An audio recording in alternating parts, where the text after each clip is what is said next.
Alhamdulillahilladzi rafa'a alladzina amanu walladzina utul ilma darajat. Amma ba'du. Sahabat-sahabat Rumi yang melakukan Allah, ada pertanyaan mengenai legalitas sebagai murid. Teman-teman, saya bukan orang sempurna. Saya hanya seorang hamba Allah, masih banyak kekurangan. Mikir-mikir dulu kalau mau jadi murid saya. Namun kalau pertanyaannya dalam bab ilmu hadis atau dalam bab tasawuf, ini dua hal yang berbeda. Berguru dalam ilmu riwayat hadis, cukup kita mendengar hadir sudah sah menjadi murid. Adapun berguru dalam bab tasawuf, maka di situ ada, kalau dulu kita ngambil bayat, meskipun itu sudah saya tiadakan dalam thariqat yang saya anut dan saya ajarkan, tapi yang ada adalah ngaji, taklim, zikir, lalu riyadhah tertentu. Dalam hal ini, sahkah berguru lagi itu?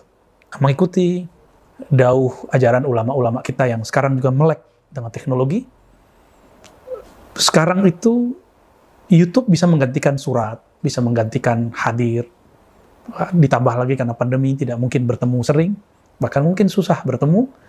Maka keniscayaan yang mesti terjadi adalah kita belajar lewat sosial media. Salah satunya YouTube kah, atau Facebook, Instagram, dan lain sebagainya. Mungkin barangkali ada yang menggunakan TikTok, Tik-tik, apapun namanya saya nggak tahu. Apakah sah jadi murid? Saya jawab dengan dua kategori. Murid dalam artian meriwayatkan kalam, maka sah jika mendengarkan dari channel-channel yang otoritatif, yang dapat izin. Ya, salah satunya Cafe Rumi, Ribat, Al-Badr, misalnya. Itu semua saya izinkan. Adapun yang lain, harus hati-hati dulu karena ada yang memotong. Potongannya jika tidak betul-betul pas dengan apa yang saya maksud, maka dikhawatirkan ini berbahaya. Dalam hal ini para ulama kita mensyaratkan, misalnya di Mesir ada Syekh Ali Jum'ah, Syekh Yusri, mereka berdua sepakat mengatakan bahwa sah berguru lewat YouTube apabila mendengar secara utuh.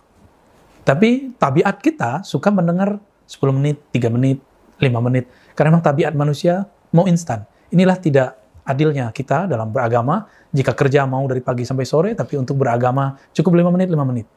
Bagaimana mau jadi alim? Bagaimana mau jadi orang hebat dalam beragama? Tapi apabila mendengarkan dari channel yang sah, potongannya direkomendasikan oleh orang-orang yang ahli, maka sah sebagai murid dalam artian riwayatan, meriwayatkan saja, mendengarkan, meriwayatkan. Adapun murid dalam artian murid dalam bab thariqah tasawuf, maka ada adab-adabnya. Dan adab-adab ini, bagi orang yang belum sampai kepada cinta, kepada guru, ini akan menjadi beban. Tapi bagi orang-orang yang sudah mencintai gurunya, ini akan menjadi penyemangat malahan. Nah, dalam hal ini, misalnya, ada adab berguru. Dalam adab berguru, baik ahlul Quran, ahlul hadis, begitu juga ahli tasawuf, itu ada sepakat bahwa murid di hadapan guru, seperti jenazah, baina yadail ghasil, di hadapan orang yang memandikannya. Maka dia harus patuh. Dan itu tidak mungkin terwujud secara sepenuhnya lewat sosial media. Bahkan tidak jarang yang berguru di dunia sosial media itu sesuai nafsunya. Jika ada perbedaan pada orang yang diikuti, maka dia mulai menghujat, mengkritisi. Mengkritisi dalam niat menasihati tidak masalah. Tapi siapa kita mau menasihati seorang yang jauh lebih alim dari kita? Siapa Anda yang akan mengata-ngatai seorang mursyid? Dan sungguh aneh ketika ada orang berbicara seperti ini. Saya ini ngambil yang baik-baik saja. Betul, ini oke dalam bab fikih, tapi dalam tasawuf, ini su'ul adab. Kenapa su'ul adab? Yang mengerti baik itu siapa? Jika Anda, jika engkau, jika teman-teman bisa mengetahui yang baik, melebihi seorang mursyid, lalu kenapa harus bermursyid? Untuk apa berguru? Jadi mursyid sendiri ya? Cukup Anda jadi guru sendiri. Ya. Kalau kemudian kita mengatakan, saya kalau yang baik-baik saya ambil. Berarti ada hal yang menurut kita tidak baik pada guru tersebut, lalu masihkah kita pantas menyebut kita murid dia? Ya, inilah yang kemudian menjadi kegalauan saya dalam beberapa waktu ini mengenai adab-adab berguru. Apakah kita sah menjadi guru, menjadi murid dari seseorang? Kalau dalam hati ini masih ada pengingkaran terhadap status dia sebagai guru. Guru bahasa Sanskerta lama, yang berarti mursyid, pembimbing, mentor, murabbi.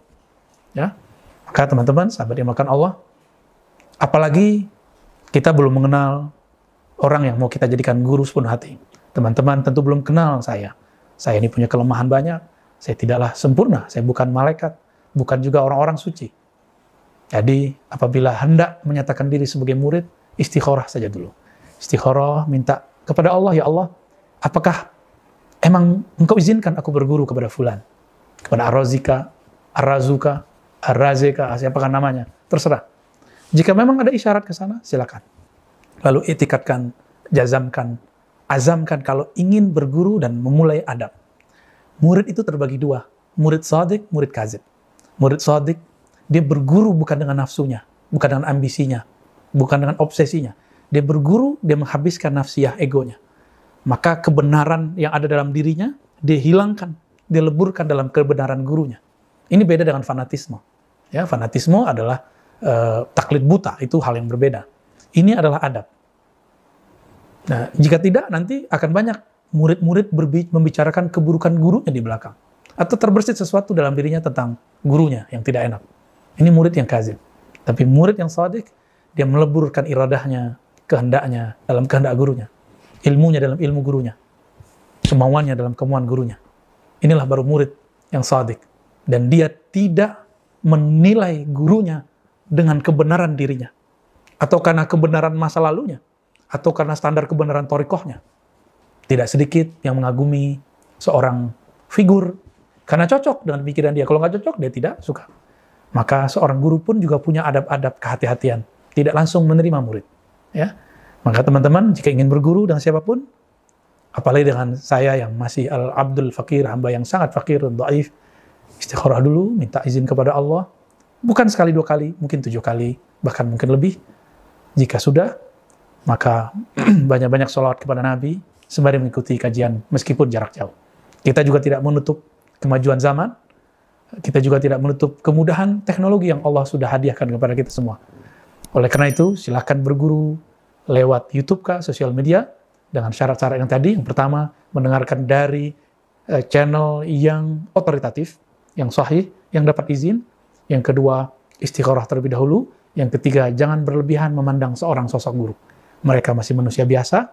Cintai mereka sebagai murid cinta kepada guru, bukan mencintai malaikat yang sempurna. Nanti Anda akan kecewa kalau mendewakan seorang guru. Sallallahu alaihi Muhammad, assalamualaikum warahmatullahi wabarakatuh.